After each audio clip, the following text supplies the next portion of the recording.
Welcome to Brain Roots IAS. तो चलिए, आज हम स्टडी करेंगे राजस्थानी पेंटिंग, एक ऐसी पेंटिंग ट्रेडिशन जिसके बारे में हम सब ने सुना तो है, पर सवाल ये है कि क्या हम इसे सच में जानते हैं?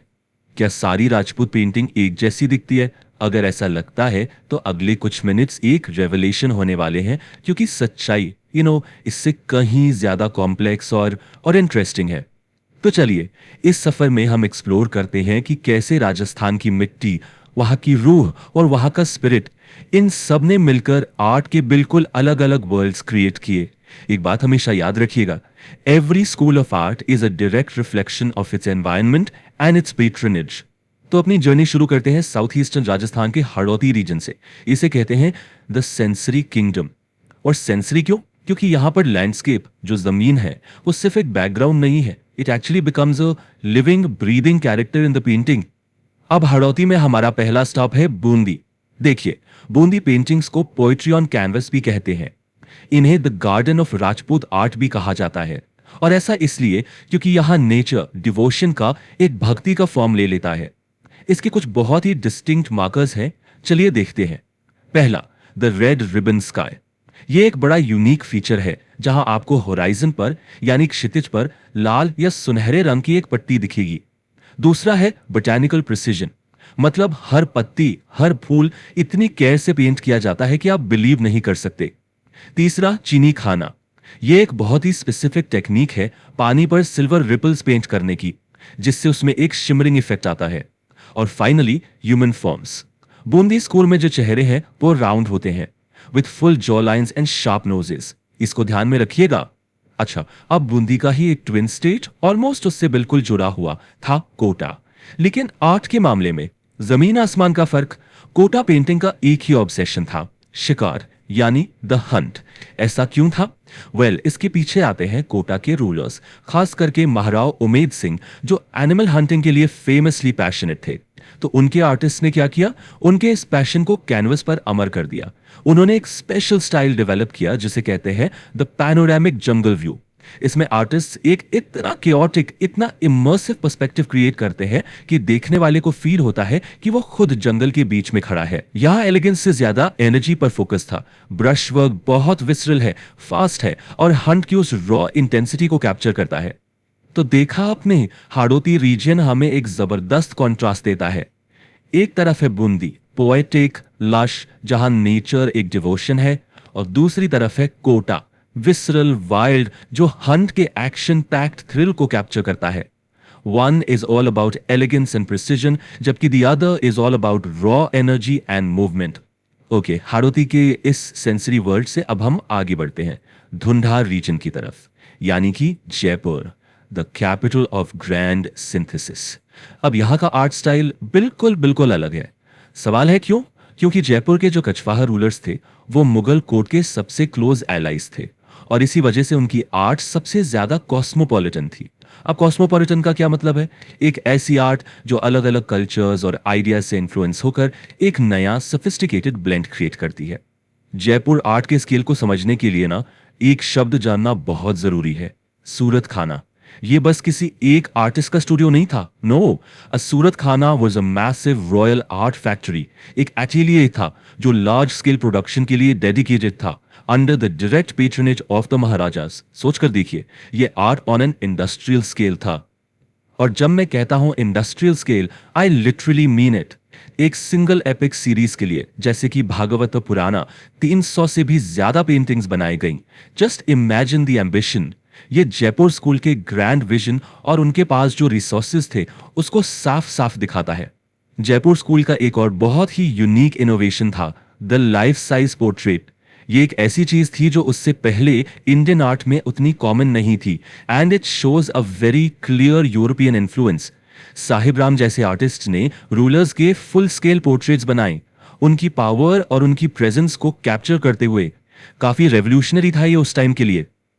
ओके, तो अब हम जयपुर के इन पॉलिटिकल कॉरिडोर से निकलकर चलते हैं वेस्ट की तरफ, सीधे थार डेजर्ट के दिल में मारवाड़।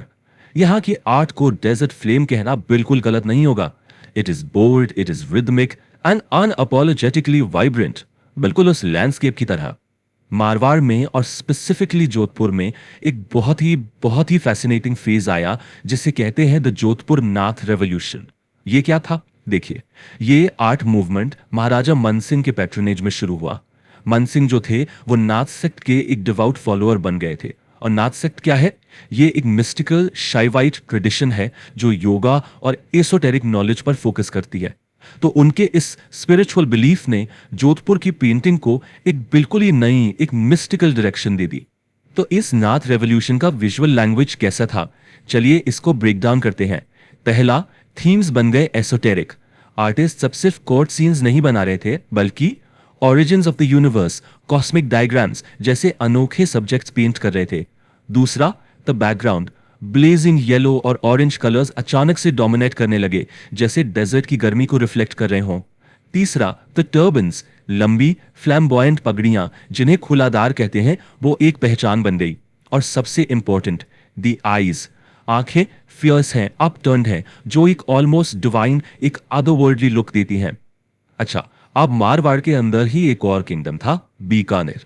और बीकानेर स्कूल ऑफ आर्ट को समझने के लिए ना बस एक लाइन काफी है, मुगल हैंड, राजपूत हार्ट। इससे बेटर समरी हो ही नहीं सकती, आई थिंक। तो इसका मतलब क्या हुआ? मतलब ये कि बीकानेर आर्ट एक परफेक्ट सिंथेसिस है। यहाँ के जो आर्टिस्ट थे वो प्रिडोमिनेंटली मुस्लिम थे। उन्हें उस्ताद कहते थे, and they were all trained in the refined Mughal tradition. उनका कलर पैलेट भी आप देखेंगे थोड़ा सॉफ्ट था, a sand dune palette of creams and pale Green's.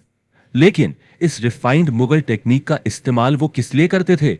To tell local Rajput folk stories, जैसे कि धोला मारू की कहानी। So you see, technique Mughal है, लेकिन जो सोल है, जो हार्ट है, वो प्योरली राजपूत है।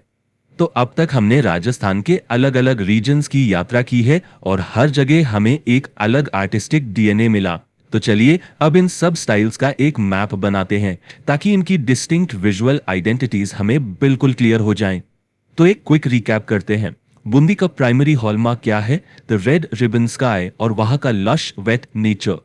कोटा की पहचान है शिकार यानी हंट सीन्स, जहां नेचर डेंस और कियोटिक है।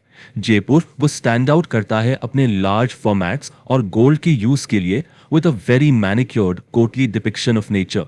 जोधपुर, उसको हम उसके टॉल टर्बन्स और फियर्स अपटर्न्ड आईज से पहचानते हैं, जिसका नेचर स्पार्स और डेजर्ट लाइक है। और आखिर में बीकानेर, जो अपनी फाइन लाइंस और पैस्टेल कलर्स के लिए जाना जाता है, with a dreamy refined landscape. लेकिन जैसा कि होता है, हर गोल्डन एज का एक एंड होता है। तो इन वाइब्रेंट रीजनल स्कूल्स का डिक्लाइन कैसे हुआ? Let's talk about the fading light of this beautiful era. इस डिक्लाइन के पीछे दो बड़े कारण थे। पहला, the arrival of the British Raj. इसने पूरा पॉलिटिकल लैंडस्केप बदल दिया, जो पैट्रोनेज सिस्टम था उसको डिसरप्ट कर दिया।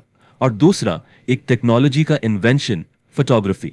सडनली रियलिज्म अचीव करने का एक नया, अ फास्टर और एक चीपर तरीका लोगों के पास आ गया। इसने धीरे धीरे जो ट्रेडिशनल एटलियर सिस्टम था उसकी जरूरत को ही खत्म कर दिया। तो इन सब की लेगेसी क्या है? हम इनको क्यों याद रखते हैं? The regional schools of Rajasthan are the most vivid record of India's medieval visual soul. ये साबित करते हैं कि सब कॉन्टिनेंट का कभी एक सिंगल स्टाइल नहीं था। यहाँ हजारों स्टाइल्स थे और हर स्टाइल अपनी मिट्टी से, अपने सॉइल से जुड़ा हुआ था।